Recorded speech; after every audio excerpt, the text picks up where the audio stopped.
Welcome to the OCTOPod. I'm Kyle Davis, head of the Office of the CTO. Join us as we dive into the latest technologies and trends shaping business. Whether you're a tech enthusiast, a business leader, or just looking to stay ahead in the digital age, this podcast is for you. Let's unlock opportunities with technology together. Let's jump in. Hi, and welcome back to the OCTOPod. Today, I'm joined by Sophia. Sophia, do you want to say hello? Hi, I'm Sophia Swain. I'm Chief Technology Officer at Leaders Romans Group in the UK. Thank you for joining me, Sophia. And for those listening in today's episode, we're going to look at, hybrid working, employee enablement. And at the end of this 20-minute, give or take podcast, I'm hoping you'll have a better understanding of what's happening out in the market and a broader perspective of what's impacting business leaders and business decision makers, because it's very easy for me from a value-added reseller perspective to pitch the world how it should be in the future and the utopian area we're trying to get to.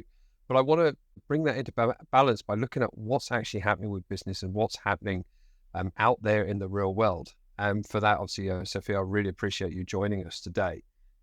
The first question I want to touch on is hybrid working, massively overused term. People use it to plaster over all kinds of cracks. Now, is hybrid working maybe the way forward, or is it what we're seeing in some places considered hidden not working? How would you see this? What's your perspective? So I think for me, hybrid working absolutely has to kind of be the future of kind of modern work. I think I look at my own team and I've really tried to kind of instill in them the sort of flexibility and choice to work how they see fit. And I'm in a technology role. I've got a team of technologists working for me. And I certainly recognise that in a lot of cases, in my teams in particular, they need quiet time. They need collaborative time. They've got really different needs across a day and across a week. And I don't want to be too prescriptive in terms of how I want them to work. And I do think there's value in them coming in occasionally, and we have kind of sessions face to face, and we catch up and we do workshops, etc. But yeah, I'm a big sort of fan of choice and flexibility in working, and recognizing that different types of roles and different businesses, etc., just have different needs. And hybrid allows me to kind of meet those needs of the team, meet the needs of the business. And I would never want to be really prescriptive on how people work. And I wouldn't want it for myself either. So I wouldn't ever implement it into my teams. Yeah, and I think you've hit on a couple of important subjects there. One is choice. And I'm always of this perspective, we're a planet of 8 billion individuals. Every single one of us are unique in our own ways, in the ways we work. And I think we mentioned maybe another time we spoke, I used to have an innovation team and a development team. And I'd say to them, if I told you to put aside an hour every Friday to be innovative, would that work? Well, no, because you innovate at 6 o'clock in the morning in the shower or 10 o'clock at night before you go to bed. And by trying to fit this 9 to 5 mentality, it doesn't work, especially when we're in those roles, as you said, from your team. There are technologists, they're creative, they've got to have innovative ideas. You can't do that by pigeonholing. That's quite literally not how we work. But what I want to touch on there is you're saying about giving this flexibility of choice and this ability to work how you best see fit. But you said they also need to come together. Now, how do you see that happening, and what do you see the main or prime reason for people to be physically in the same place? Yeah, so I think when I talk about coming together, I really shifted my perspective on this actually over the last few years. And most of the times when I talk about coming together, I mean physically coming to the office, workshopping, etc. But actually increasingly, I've been kind of challenging myself to think about how I kind of facilitate and enable that collaborative exchange, etc., using kind of tools like Teams and virtual meetings, etc. And I do think it's quite a different skill set to run a collaborative session kind of over remotely. And there's a time and a place for that. But equally, I think looking at some of my teams at the moment, they do get value from coming together occasionally, but I don't enforce it. It doesn't have to be X day of the week, every single week. It's kind of more reflective and reactive to the needs of what we're working on and thinking differently about how we do those sessions. An example would be recently my team came together in the office, but we were in a big meeting room. And actually for most of the day, we just kind of worked, but we were all in the same place, but we kind of had a bit of quiet because we were in a big meeting room, but we were together and we could talk and we could kind of jump onto problems. And it was a good sort of test of an alternative way of doing collaborative working. So not necessarily out in the open plan office, but not in a really structured workshop forum. And again, it's just that sort of flexibility, playing around with different ways of solving the different needs of the team, the different kind of problems we're trying to work through, and just not being hyper prescriptive about, well, it has to be done this way, or it has to be done that way. It's about trying different things and finding what works for the collective individuals, but also kind of what gets us to the outcomes that we need to deliver. Yeah, that's really interesting, because I think the question that's led to me to ask here is, from a technology perspective, do you think technology is stepping up to the ask to this infinitely flexible way of working? It's getting there, but it's not there yet. It's not by a long shot. I think Teams has really moved us forward. And I think back to kind of pre-COVID, and we were still in the office and trying to do a project to deploy Skype out to all of our locations and thinking about Skype meeting rooms. And it was really, really clunky, and the experience was really clunky, and it never really worked. I think Teams has definitely been a lot better. I also think individuals have got so much more comfortable with kind of being in mixed medium meetings, where perhaps some people are in a room, but some people are remote.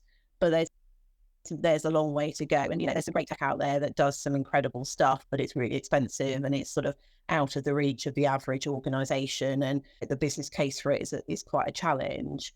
But my view is it's improving all the time, but it's got to be clear. You've got to meet in the middle with a different style in a meeting, different kind of leadership style, different behaviors to make it work. And I do think people are more mindful of that now. They've sort of learned through COVID how to work with people when they're remote and they're not physically in the same space. But yeah, the tech, it's got a way to go, is my view.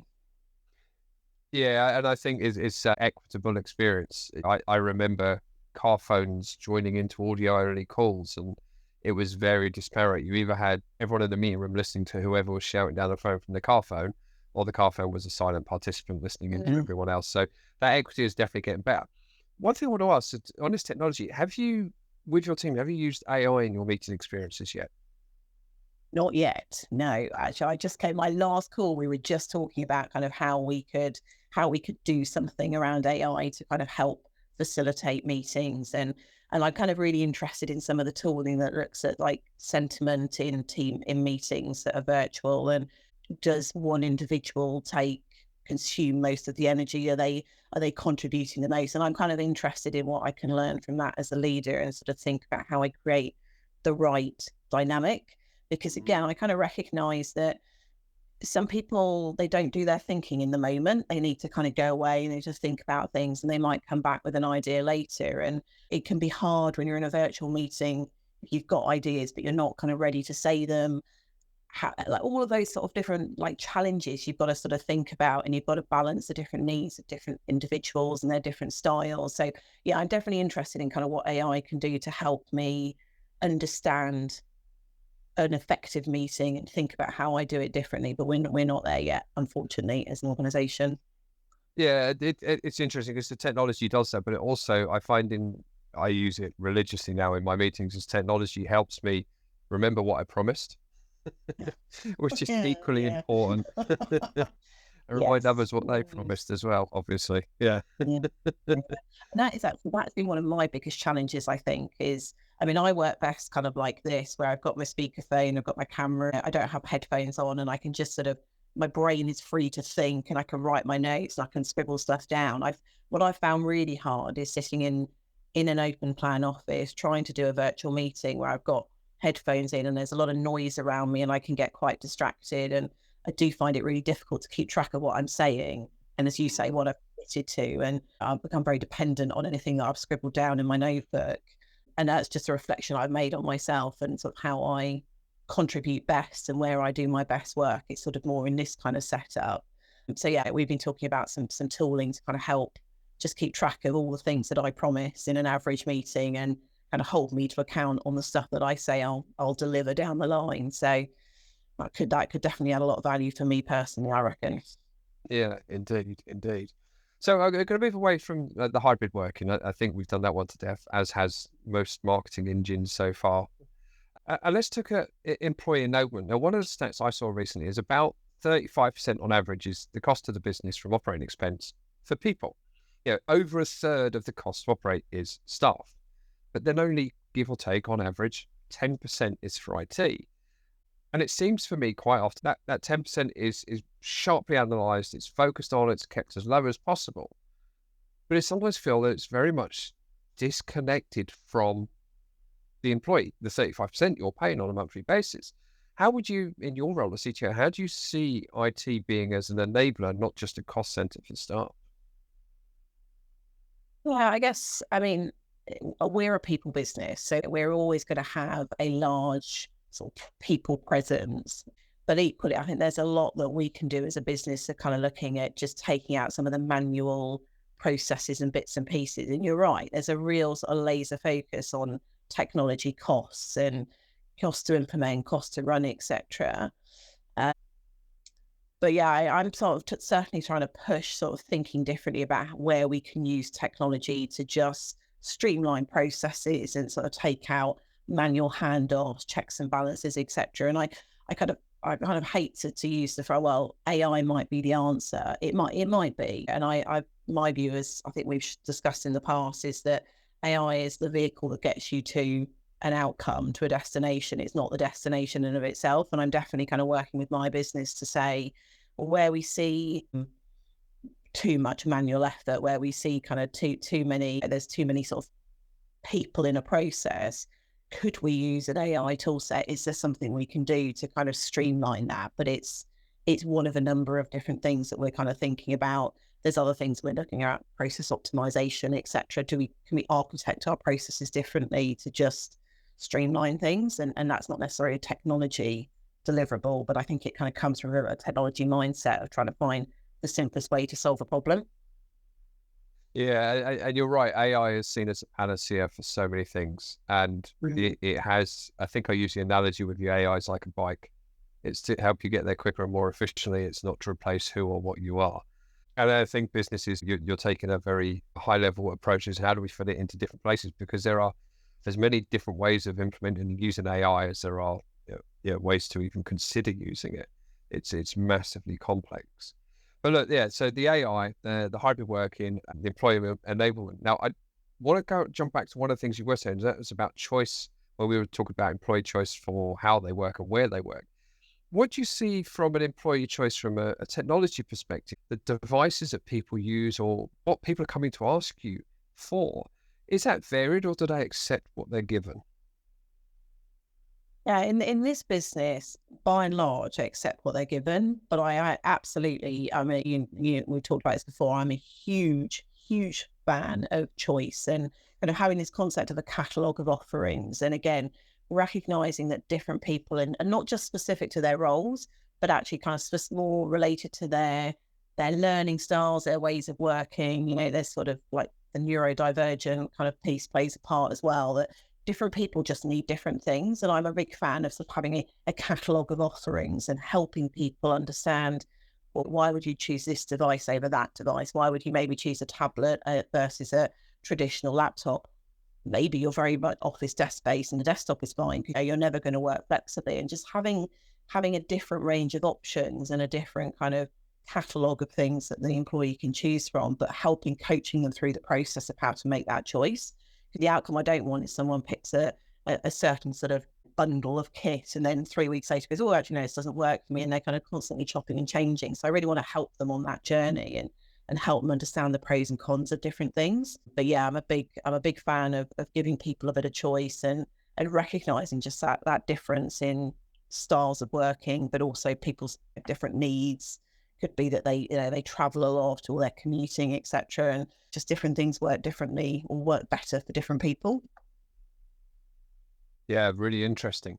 And when we look at that, have you managed to draw out any ROIs or any sort of significant indication that this works in a certain way or a certain different way? Is there anything that shows maybe people who are listening to this can understand how they could start looking into this choice option? Yeah, the ROI on these kinds of things is challenging to calculate, right? And I spent most of my career in kind of end user compute, and I've done a lot of big, large scale desktop transformations, operating system migrations, etc. And my reflection has always been that trying to drive a business case out of those kinds of projects is really difficult, because any small improvement in efficiency from a faster device or something that boots up more quickly or whatever it is kind of gets consumed elsewhere in the workday, and you don't necessarily wholesale see the value of that. But I am a big fan of kind of just generally an improved experience for employees and for colleagues. And I think my reflection is that employee experience when they log on in the morning is so critical to how the rest of their day goes. If it starts badly, if the device doesn't boot up or it's slow, it just sets the tone for the whole day, and it has a knock-on impact to everything else. It's really hard to quantify that. And you can kind of extrapolate out and say, well, they can log on in 3 minutes faster, so multiply that out by the organization. But I am more a fan of kind of creating a business case around employee experience, employee engagement, and thinking about how your employees experience working for your business and how it makes them feel, to that point of, if you start your day well, it can, hopefully it just gets better and better and better. But if it starts badly, that's it, you're on a losing track. And a great employee experience in your end user compute environment can make or break the start of the day. It becomes really kind of critical to how people feel about everything else that they then do and use across the rest of their working day. Yeah, I agree. Having the wrong cup of coffee in the morning could definitely ruin my day. Just on that as well, how do you see that fitting into the talent attraction and retention? Is it, what you're portraying there is amazing.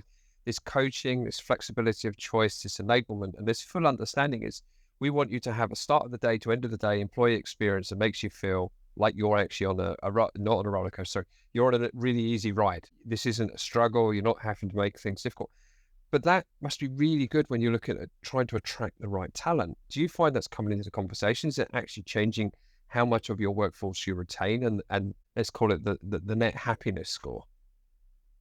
I definitely think you definitely see sometimes when employees leave, they do talk about clunky systems, and that does come up as a topic of conversation. When it doesn't work, it adds to the frustration, what kind of it sort of emerges elsewhere. So I kind of say to myself, well, the counter of that is that a great experience has to be a good thing. I'm doing some recruitment at the moment, and I've been thinking about how do I kind of share with those candidates what it is like to work in our business, and do it authentically and kind of talk positively about the experience, but make it feel real. So I'm not overselling. And it's hard to kind of explain to them, well, yeah, I think we have some great tools. Those little bits and pieces of your day that would have otherwise been a bit painful, I don't think they will be. But actually, yeah, the point for me is around retention of good people and giving people choice and kind of keeping them in the business is, that's got to be a high priority. And having a great tool set that just works and doesn't cause pain and frustration is a key part of that, definitely. Yeah, I love that. That just work mentality is, you don't. I posted recently on LinkedIn one of these. It was like, first week spent chasing around for my laptop. Second week spent chasing around for my account. Third week looking for applications. Fourth week got bank account details, didn't get paid. Those are all experiences I've had throughout my career lifetime. Now, fortunately, not all in one place, but they've happened, and it's something we want to avoid, because we spend a lot of time finding the right employees. We spend a lot of time training and enabling them.